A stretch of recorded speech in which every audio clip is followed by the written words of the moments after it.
If you haven't noticed, the United States, specifically our rugby team, is dominating the rest of the world, and I'm getting a lot of things on my feed about Ilona Maher.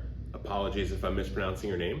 And what I want to show you guys today is how we could potentially take the principles that she might train with and the US rugby team might train with to make you better at sports specifically like rugby, football, soccer, etc. Or if you just want to be formidable and win bar fights.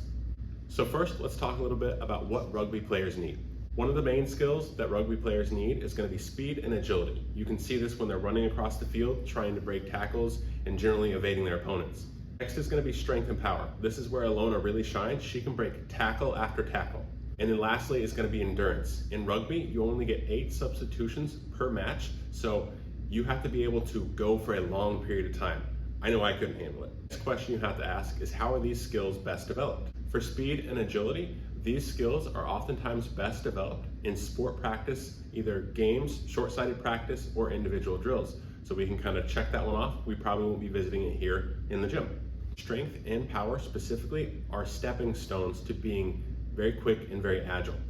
If you are strong, you're able to stop quicker and start quicker. The same goes for endurance. That's going to be best developed out of the gym, likely during practice, small-sided games, drills, etc. Now we get into the meat and potatoes, which is strength and power. There's 2 main schools of thought when you're trying to develop strength and power in athletes. The first is going to be mixed periodization, which is most workouts throughout the week have some aspect of power, strength, and hypertrophy in differing intensities and volumes.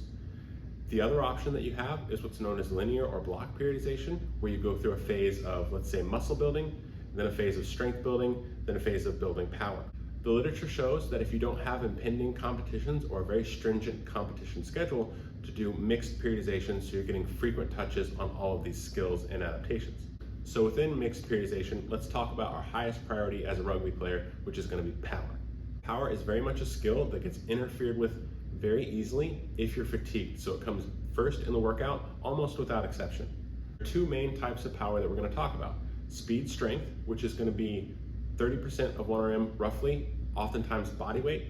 And you can think of this as being a plyometric style workout. So like box jumps, depth jumps, broad jumps, etc. Next is going to be strength speed. This is a little bit heavier. This is where you might think of something like Olympic weightlifting. This load can go all the way up to 70% of your 1RM max. If you were selecting exercises throughout the week, you would want to vary these to some degree. So on Monday, let's say you pick depth jumps and box jumps. That's going to be your speed strength. On Wednesday, now you want to do strength speed, you might pick an Olympic weightlifting derivative such as a clean high pull or something. And you can vary like that. Again, pushing and pulling with your intensity and relative effort. Next, you're going to be doing strength exercises for your second exercise. Strength has a little bit less of an interference effect, meaning you can be a little bit fatigued and still get benefit from doing strength training. So after plyometrics, we're going to start putting things like squats, deadlifts, bench press, etc. Oftentimes this will occur at above 80% of your 1RM max and in a rep range of about 4 to 6.